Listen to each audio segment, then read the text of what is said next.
Ya pemirsa, dan untuk mengetahui seperti apa penanganan pemerintah Kota Batam saat kerusuhan terjadi dan juga seperti apa kondisi Kota Batam terkini pada hari ini, kita akan segera bergabung untuk berdialog bersama Wali Kota Batam dan juga adalah Kepala BP Batam, Bapak Muhammad Rudi.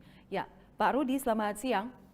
Yang Mbak, Assalamualaikum warahmatullahi wabarakatuh. Waalaikumsalam. Ya, Pak Rudi, pada saat terjadi unjuk rasa yang kemudian berakhir ricuh di Kota Batam beberapa hari lalu, Anda sempat mengapresiasi aspirasi warga yang disampaikan.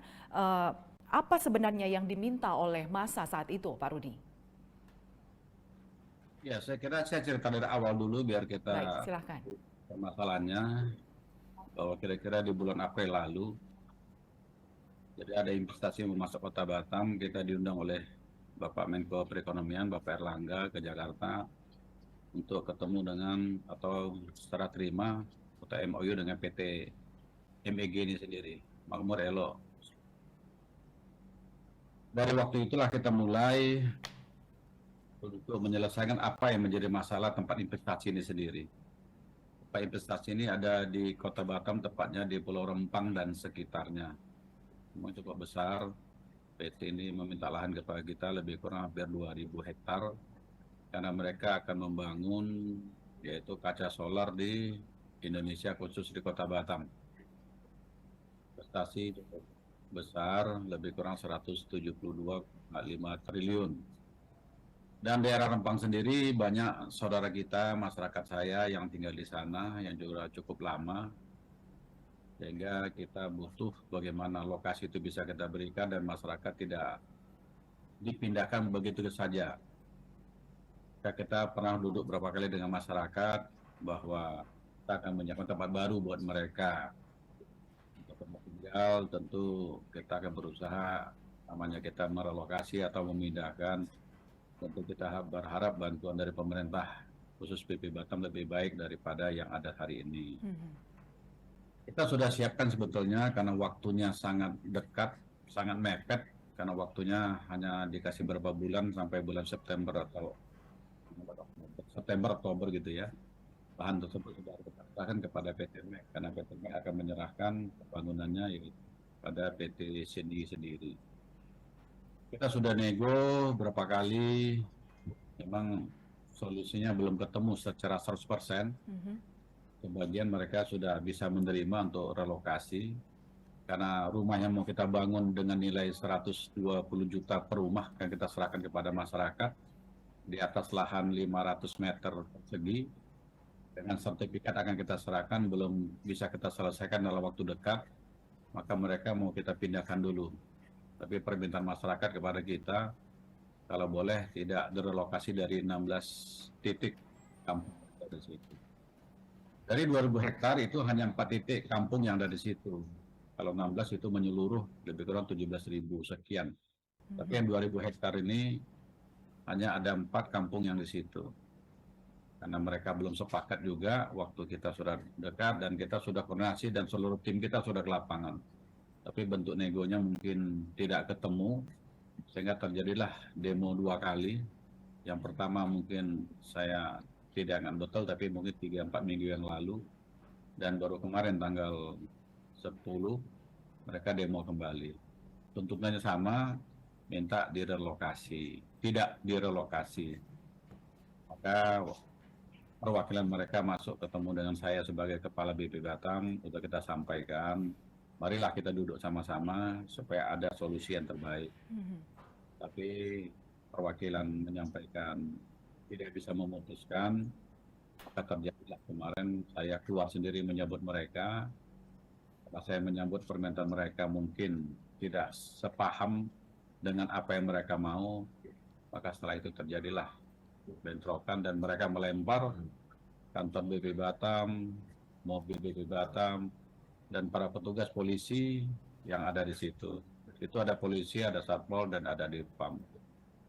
Pegawai kita cukup banyak yang menjadi korban dan dari kepolisian kita lebih tidak aktif untuk membubarkan mereka awalnya, semuanya hanya bertahan saja. Tapi rupanya tidak bisa dihindarkan juga mereka memberingas sehingga banyak korban polisi dan mungkin polisi mengambil tindakan untuk mengusir mereka keluar.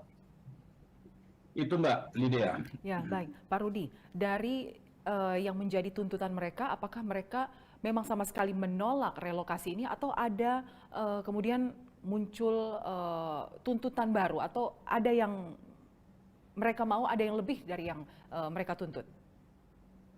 Jadi gini Mbak ya, saya tidak tahu persis yang demo kemarin yang betul-betul tinggal di Rempang atau dari luar. Tapi yang bikin anarkis kemarin sudah diproses oleh pihak kepolisian, itu hampir semuanya yang bukan tinggal di Rempang. Ada dari Tanjung Pinang, dari Lingga, dari Kabupaten Dabu, ada dari Selat Panjang, ada dari Riau, ada Kalimantan, itu yang saya dengar. Dan yang ketahan, kalau tidak salah saya, yang orang Rempang hanya 2 orang saja. Intinya apa? Intinya lebih banyak dari luar. Karena tuntutannya mungkin kita juga bingung ya. Yang tinggal seharusnya nuntutnya ke kita, tapi orang luar nuntut ke kita gitu. Gitu Mbak. Berarti diduga kuat ini disebabkan juga karena ada provokasi ya Pak Rudi ya? Mungkin itu bahasanya lah Pak.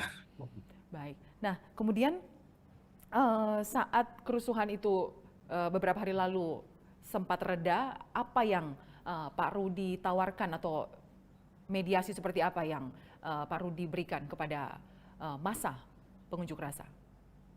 Ya, saya kira demo pertama selesai, saya bersama tim kita coba mendekati para masyarakat kita untuk ketemu, mungkin agak sulit, maka saya mencari orang untuk mengundang mereka. Alhamdulillah pada waktu itu keluarlah bertemu sama kita karena jumlahnya hampir 700 orang, maka kita menyiapkan satu tempat yaitu di hotel untuk ketemu mereka. Kita menyampaikan kemauan pemerintah pusat yang ditugaskan kepada saya sebagai kepala BBM di daerah. Kita akan sampaikan mereka. Yang kedua, kita juga sampaikan bahwa kita tidak akan memindahkan mereka begitu saja, tapi akan kita siapkan seluruh fasilitas. Ini perlu saya jelasin, fasilitas yang kita berikan sebetulnya Mbak, menurut saya, menurut Anda saya tidak tahu ya. Jelas, kita akan memindahkan mereka, tadi sudah saya uraikan di awal, kita akan pindahkan mereka dari Rempang pindah ke Dapur 3. Dapur 3 itu dari Rempang mungkin beda pulau, tapi kita akan membuat jalan masuk ke dalam, akan kita jalan kira-kira yang standar jalan lah. Kita akan bangunkan jalan dan kita akan punya lokasi buat mereka. Dalam lokasi tersebut di atas lahan lebih kurang 450 hektar untuk relokasi, karena jumlah yang mau kita pindahkan ini hampir 2.700 kakak. 207 kakak memang tidak sekaligus karena yang dibutuhkan perusahaan adalah 2.000. 2.000 kakaknya 2.000 keluarga ini akan kita 2.000 hektar ini ada lebih kurang 700 kakak ini yang duluan kita pindahkan ke Dapur 3 sendiri. Maka kita menyampaikan mereka bahwa yang 2.000 hektar ini ada sekian dan akan kita berikan kepada mereka. Rumah akan kita bangunkan, tanah akan kita berikan, fasilitas umum seperti sekolah dari SD, SMP dan SMA akan kita bangunkan, rumah ibadah akan kita bangunkan, lapangan bola akan kita bangunkan karena biasa saudara kita di pulau hobinya main bola, kita bangun lapangan bola, kita bangunkan puskesmas, kita bangunkan polsek pipeline dekat, kita bangunkan kantor lurah, kita bangun koramil, kita bangun kuah di sana. Terakhir karena kehidupan saudara kita adalah nelayan, kita akan membangun satu jembatan yang cukup besar sehingga jembatan nanti multifungsi. Hanya mereka untuk turun ke laut dan balik ke rumah, tapi akan jadi satu pelabuhan bongkar muat buat daerah untuk tidak hanya Dapur 3, tapi untuk kecamatan Bulang dan Galang sendiri. Dan kita sudah sampaikan. Yang kedua, sementara rumah belum selesai, mereka akan kita pindahkan dulu, kita sewakan rumah. Kalau mereka tidak mau sewa rumah, maka akan kita berikan biaya untuk sewa rumah lebih kurang. Hari ini kita putuskan, kemarin masih 1 juta rupiah, hari ini sudah kita putuskan, kita berikan 1,2 juta rupiah per bulan. Dan biaya hidup mereka kita akan bantu, hitung per jiwa. 1 jiwa akan kita bantu lebih kurang 1.200.000, tergantung berapa keluarga yang ada rumah.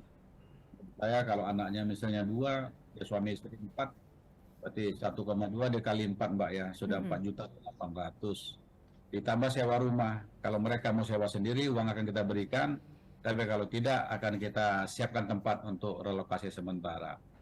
Mungkin itu yang kita berikan kepada mereka. Kalau di hotel, sosialisasi mungkin baik-baik saja, tapi setelah ke lapangan mungkin hari ini, seminggu lalu sampai hari ini, sepertinya sudah hampir sebagian masyarakat sudah bisa terima apa yang telah kita sampaikan itu. Ya, tentunya ada beragam respon dari warga yang mendiami tempat yang akan direlokasi dari tawaran yang diberikan oleh BP Batam untuk kelangsungan pembangunan. Nah, kemudian sejauh ini kelanjutan dari pembangunan Eco City ini di lokasi yang akan direlokasi seperti apa, Pak Rudi? Ya, saya kira kita belum clear and clean, sehingga belum ada pembangunan, Mbak. Setelah clear and clean, saudara kita bisa kita katanya hijrah lah ke tempat baru, bisa kita proses dokumen segala macam, Mbak.